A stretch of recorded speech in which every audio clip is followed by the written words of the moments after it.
जी बिस्मिल्लाहिर्रहमानिर्रहीम अस्सलाम वालेकुम रहमतुल्लाहि व बरकातुहू। मेरा नाम है डॉक्टर मोहम्मद मुज़म्मिल हसन। एक नए सेशन के साथ ही आपकी खिदमत में हाजिर है। लंपी स्किन डिजीज के हवाले से हमारा आज का सेशन होने वाला है। कुछ मजीद इंफॉर्मेशन लोगों को चाहिए, उस पर आज बात करेंगे।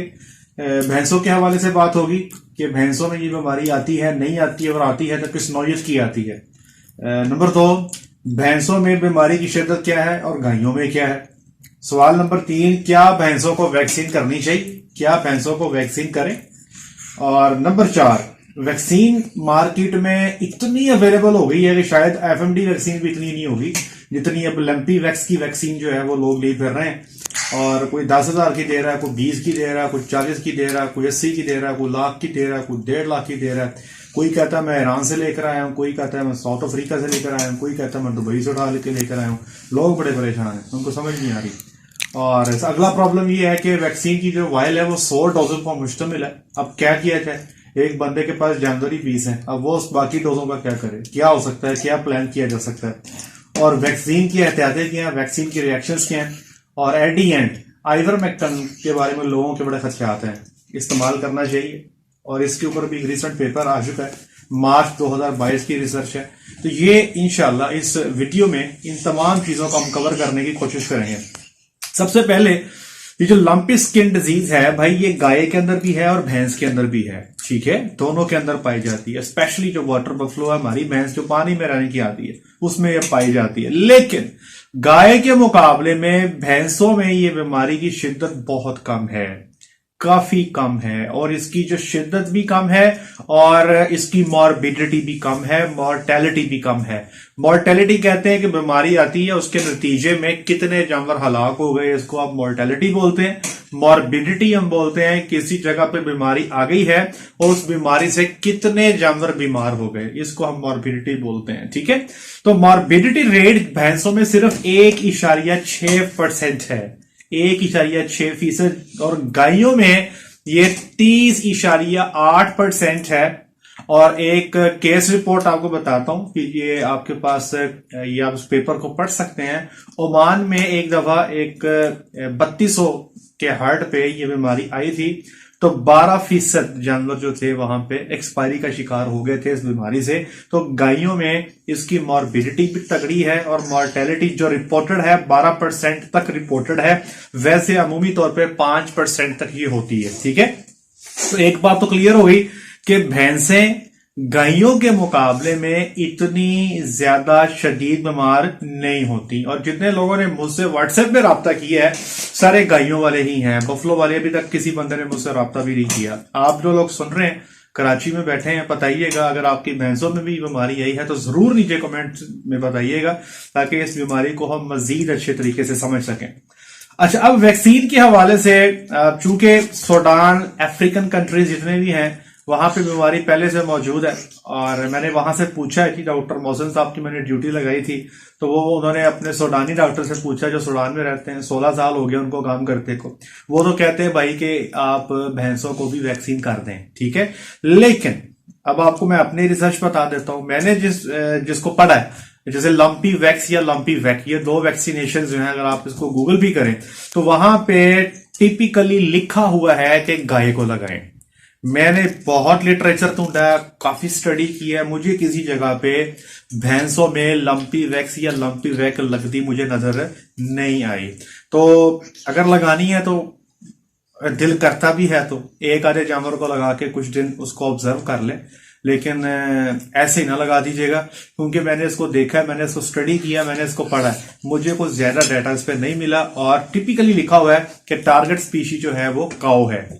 अच्छा, अब वैक्सीनेशन में आपके पास जब आएगी जो वायल होगी वो 2 से 8 डिग्री सेंटीग्रेड उसका टेम्परेचर होना चाहिए, ठीक है जी, बर्फ लगी होनी चाहिए, ठंडी वैक्सीन आपको मिलनी चाहिए। अच्छा, अब अगला मसला ये है कि अब वैक्सीन है 100 जानवरों की खुराक, अब आपने के पास 20 जानवर, अब क्या करें। यहां पे आपको मेरे भाइयों 5, 6, 7 लोगों को मिलना ही पड़ेगा। आखिर कितनी देर हम इत्तेफाक से नहीं गुजारेंगे, हमें एक ना एक दिन तो जुट करना पड़ेगा, हमें इत्तेफाक करना पड़ेगा। 3, 4, 5 फार्मर्स मिल जाएं, 3, 4, 5 लोग मिलेंगे तो 100 के करीब जानवर हो जाते हैं, ठीक है।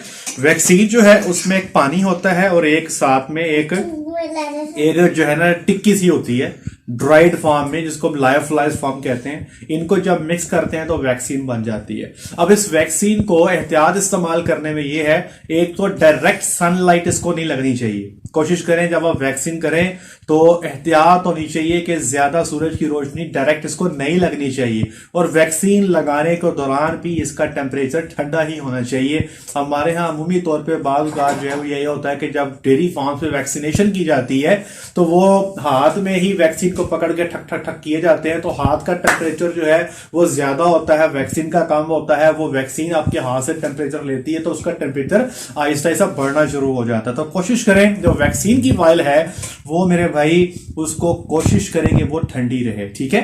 अब आपने वैक्सीन को तैयार कर लिया, अब 4 से 6 फार्मर मिल जाए, कोशिश करें कि ये 6 फार्मर जो हैं या 4 या 5 ये 20 से 25 किलोमीटर के रेडियस में ये पाए जाते हों। जब वैक्सीन आप तैयार कर लेते हैं तो लिटरेचर ये कहता है कि 6 घंटे के अंदर अंदर आपने इसको इस्तेमाल करना है, ठीक है जी। मैं कहता हूं आप 6 घंटे छोड़े 3 घंटे कर लें, और ये 3 घंटे के अंदर आप 20 किलोमीटर या 25 किलोमीटर का सफर बड़े आराम से तय कर सकते हैं और वैक्सीन को लगा भी सकते हैं। इसलिए सुबह के टाइम वैक्सीन करें 4-5 बजे, और सारे फार्मर इकट्ठे हो जाएं, और वहां पे जब वैक्सीन तैयार हो जाए तो फौरी तौर पे अपना अपना हिस्सा लेके बर्फ में लगा के अपने फार्म पे पहुंचे और इमीडिएटली जानवर को जो है ये वैक्सीन लगा दें। यही इसका बेहतरीन हल है। 6 घंटे का टाइम बताया गया है जिसमें इसकी एफिकेसी ठीक रहती है, लेकिन मैं कहता हूं भाई आप 3 घंटे के अंदर ही इसको कर ले तो बेहतर है। अच्छा, जिस जानवर को वैक्सीन लगेगी उस जानवर का गोश्त 21 दिन तक ही आप इस्तेमाल नहीं कर सकते, ये भी याद रखिएगा। 21 दिन तक वैक्सीन वाले जानवर का गोश्त इस्तेमाल नहीं करना, सिर्फ सेहतमंद जानवरों को वैक्सीन करनी है। और वो गाय जो प्रेग्नेंट है आप उसको वैक्सीन कर देते हैं, जब वो बच्चा पैदा करती है कुछ अरसे बाद तो गाय के बोले से जो बच्चे को ताकत मिलती है, जो एंटीबॉडीज मिलती हैं, वो 4 से 6 महीने तक जो बच्चा है वो बीमारी के खिलाफ लड़ सकता है। और मैं बता दूं कि जो रिपोर्ट्स हैं उसके मुताबिक गाय के मुकाबले में जो काव्स हैं उसमें बीमारी की शिद्दत ज्यादा होती है। अब इसमें वैक्सीन के नतीजे में आपका दूध कम हो सकता है, लेकिन ये बाद में पूरा हो जाता है। आप अक्सर वैक्सीन करते हैं दूध कम हो जाता है लेकिन पूरा हो जाता है। इसके बाद बाज़ औक़ात सम केसेस में जानवरों के जिस्म पे वो जो है ना जी गिल्टियां सी बननी शुरू हो जाती हैं, बुखार भी हो सकता है वैक्सीन के नतीजे में, लेकिन ये खुद ब खुद ठीक हो जाता है। और जिस जगह पे वैक्सीन की है वहां पर सोजन का शिकार भी जानवर हो सकता है।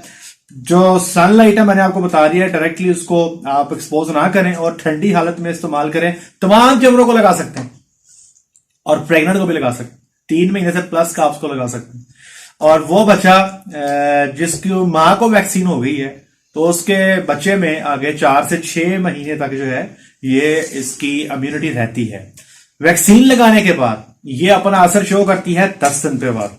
आज वैक्सीन लगाई, ठीक 10 दिन के बाद ये अपना असर शो करेगी, बॉडी में एंटीबॉडीज बननी शुरू हो जाएंगी और 21 दिन पे ये अपनी मुकम्मल जो है ना जी इम्यूनिटी या कुव्वत मुदाफिया जो है जानवर के जिस्म में ये बना लेती है, ठीक है जी। और फिर उसके बाद हर साल आपको ये वैक्सीन जो है ये आपको रिपीट करनी पड़ेगी।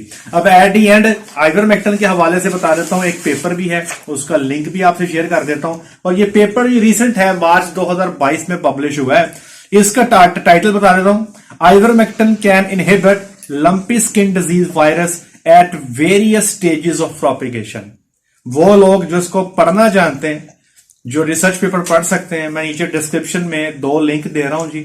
एक तो बफलो में जो लंपी स्किन डिजीज है वो कैसी है, नीचे डिस्क्रिप्शन में लिंक दे रहा हूं। और अगर आपने आइवरमेक्टिन का इस्तेमाल करना है तो वो कैसा है उसका भी नीचे मैं लिंक दे रहा हूं। ये रिसर्च पेपर है जो कि मार्च 2022 इसी महीने का जो है वो पब्लिश्ड है जी। और इसमें लिखा गया है कि research indicated the antiviral ability of ivermectin. Interesting है, बहुत दिलचस्प है। तो इसमें तो ये लिखा गया है, साफ लिखा गया है कि वायरस जो है वो डिफरेंट स्टेजेस पे लंपी स्किन डिजीज वायरस को इनहिबिट कर सकता है और इन विट्रो डिफरेंट प्रोपिगेशन में इसने वायरस को रोका है। मैं इसका आपको मुख्तसर आपको बता रहा हूं। तो आप आइवरमेक्टिन का इस्तेमाल भी कर सकते हैं, जहां पे इतना खर्चा कर रहे हैं वहां पर आइवरमेक्टिन का इस्तेमाल भी कर लें जी।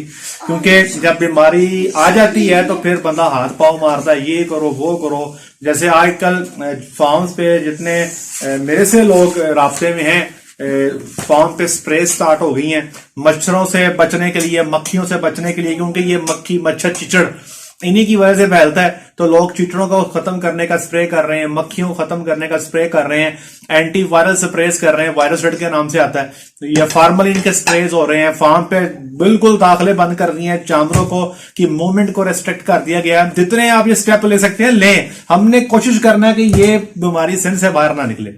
यही हमारी कामयाबी है, यही हमारी जीत है। और हाँ, वैक्सीन के हवाले से मुझे खुद नहीं पता, अभी इस पर हम वर्किंग कर रहे हैं। और एक हमारे डॉक्टर साहब हैं जो कोशिश कर रहे हैं कि दुबई से लेकर आए वैक्सीन, और उन्हीं के बारे में श्योरिटी से बात की जा सकती है। कहने को तो हर बंदा कह रहा है कि जी मेरे पास ही एक नंबर वैक्सीन है, लेकिन रेट का बड़ा फर्क है जी। कोई 20,000 की दे रहा है, कोई 40,000 की दे रहा है, कोई 60,000 की दे रहा है। कोई कहता मुझे किराया कम पड़ा, मैं अफ्रीका से लेकर आया, कोई कहता मुझे किराया ज्यादा पड़ गया, मैं दुबई से लेकर आया हूं। अब ये समझ नहीं आ रही कि सीन क्या है। तो बहरहाल दुआएं आप सब लोगों के लिए, अल्लाह की जात हम सब पे आसानियों वाला मामला फरमाए जी। इस बीमारी से हम सब की जान जो है छूट जाए, उतना ही बेहतर है। और बता दूंगा आपको कि ये बीमारी जो है ना जी, जब तक इम्यूनिटी नहीं बनेगी तब तक मजा नहीं आएगा। उसकी वजह ये है कि ये जैसे ही ह्यूमिडिटी बढ़ती है या गर्मी का मौसम है, इसमें मक्खी भी जान नहीं छोड़ती, चीचड़ भी जान नहीं छोड़ता, इसी से ये फैलती है, और मच्छर भी जान नहीं छोड़ता। तो ये किसी ना किसी कैपेसिटी में ये वायरस जो है ये फैला ही रहता है। तो अल्लाह करे जी, अल्लाह के साथ हमारे साथ आसानी वाला मामला फरमाए। आज तक के लिए इतना ही। अपना ख्याल रखें, दुआओं में याद रखें, 5 वक्त की नमाज अदा करें। अस्सलाम वालेकुम।